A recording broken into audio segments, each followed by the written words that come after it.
ব্যাকরণ দ্বিতীয় পরিচ্ছেদ। প্রথমে এই অংশটা বলবো, ব্যাকরণ ভাষার কি বিজ্ঞানসম্মত বিশ্লেষণের শাস্ত্র। তারপরে এই অংশ আসবে, ব্যাকরণ শব্দটিকে বিশ্লেষণকে আমরা কি পাই। যেমন ব্যাকরণকে বাংলা হয় বি যোগ আ যোগ ক্রি যোগ অন। বি অর্থ বিশেষ, আ অর্থ সম্যক, আর ক্রি যোগ অন অর্থ কি সব মিলে হয়েছে ব্যাকরণ। আচ্ছা, এই অংশতে এত ইম্পর্টেন্ট কিছু নাই, এমসি করতে আসবে না। ব্যাকরণকে ভাষার কি বলা হয়? সংবিধান।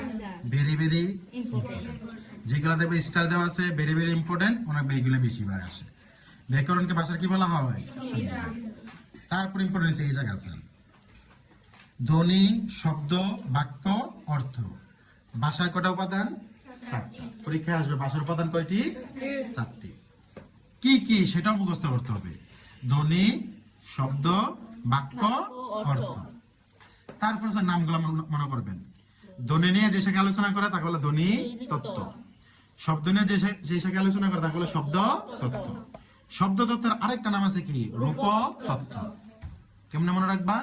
শব্দ তুমি বহু রূপী। শব্দ তুমি কোন রূপী? শব্দ কি একটা? শব্দের মধ্যে বিশেষ্য আছে, বিশেষণ আছে, ক্রিয়া আছে, কত কিছু আছে না? তাহলে শব্দ তুমি কয় রূপী?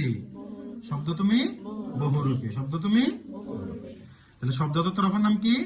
রূপতত্ত্ব। শব্দ তত্ত্বের অপর নাম কি?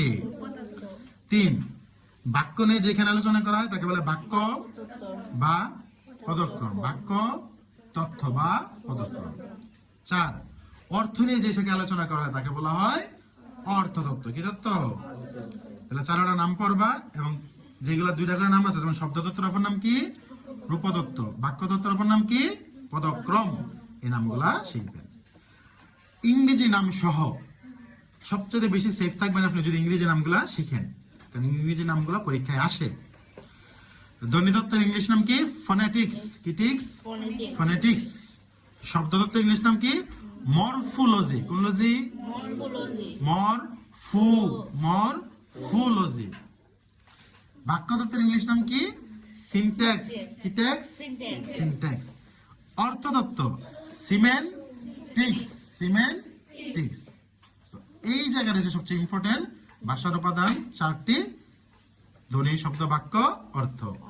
ধ্বনি নিয়ে যে শাখা আলোচনা করা হয় ধ্বনিতত্ত্ব। শব্দ নিয়ে হচ্ছে শব্দতত্ত্ব বা রূপতত্ত্ব, ইংলিশ নাম হচ্ছে মরফোলজি। বাক্য নিয়ে যে শাখা আলোচনা করা হয় তাকে বলে বাক্যতত্ত্ব বা পদক্রম, ইংলিশ নাম হচ্ছে সিনট্যাক্স। অর্থ নিয়ে যে শাখা আলোচনা করা হয় তাকে বলে অর্থতত্ত্ব, ইংলিশ নাম সিমেন্টিক্স।